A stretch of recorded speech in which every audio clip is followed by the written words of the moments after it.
Want WMIC back on your Windows 11 machine? Here's exactly how to reinstall it, step by step. First up, the easy way. Press Windows plus I to open Settings, then head to System and click on Optional Features. Find Add an optional feature and click View Features. In the search bar, type WMIC. When it pops up, check the box, hit Next, then Install. That's it.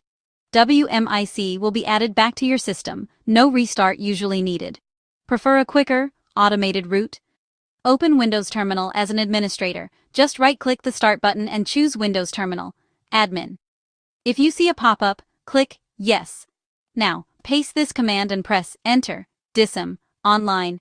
Add capability, name, WMIC. Make sure you're online. Windows will handle the rest. Quick tip. WMIC is officially deprecated, so long-term, try switching to PowerShell for WMI tasks.